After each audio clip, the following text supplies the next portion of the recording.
Knee osteoarthritis start हुई है, वो तो हमें एक्सरे से मालूम पड़ेगा कि कितनी सीवियर है। एक्सरे में हम लोग क्या करते हैं, स्टैंडिंग एक्सरे नहीं है मैम का, अभी ज़रूरी नहीं है कि हम अभी निकालें। I will write it down, कभी भी बेस टाइम निकाल सकते हैं, उसको हम हर साल रिपीट कर सकते हैं। सो एक्सरे के अंदर हमें कार्टिलेज शो नहीं करते, मैंने इसका शो नहीं करता। सो गैप दिखाई देगा व्हेन वी आर यंग, जैसे एज के साथ ये कार्टिलेज घिसेगा तो बोन पास आती रहेगी। सो हमारा नी का गैप कम होता रहता है, इसको ऑस्टियोआर्थराइटिस बोलते हैं।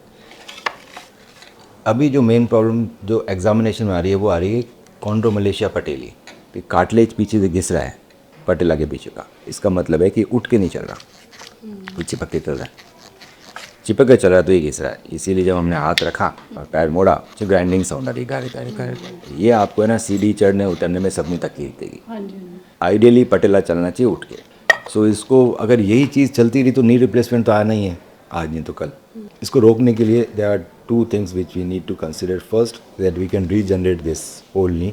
सेकेंड कि ये फर्दर ना घिसे, इसके लिए पटेला अपलिफ्टेड चलना चाहिए। सो रीजनरेट करने के लिए the best thing which we can do right now is stem cells, adipocyte stem cell. तो स्टेम सेल्स बहुत सारे हम बॉडी से निकाल सकते हैं अलग अलग जगह से। सो कार्टिलेज के लिए जो स्टेम सेल काम करता है वो पेट का फैट का करते हैं, एडिपोसाइट का। जो हम बोन मैरो से निकालते हैं that will work on ligaments and tendons की इंजरी को हील करने के लिए। अगर पार्शियल टीयर से किसी के बाल उड़ जाते हैं तो फिर पीछे से निकाल लेते हैं, बैक ऑफ द नेक से, यहाँ से स्टेम सेल।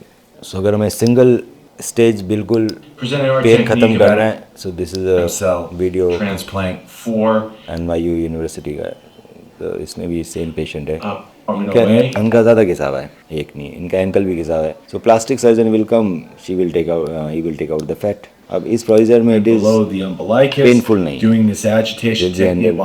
OR में करेंगे पर लोकल एनेस्थीसिया है, she can talk with everyone, बिल्कुल अवेक रहेंगे। So I will be requiring around 200 ml of fat. 200 ml fat को फिर हम प्रोसेस करेंगे। इसके अंदर ये हाथ का सिस्टम है, what we have is a mechanical thing, वो बॉम्बे से मशीन आती है। सो उससे हम लोग स्टेम सेल सेपरेट आउट कर लेते हैं। स्टेम सेल सेपरेट आउट करने के लिए I will inject into the knee.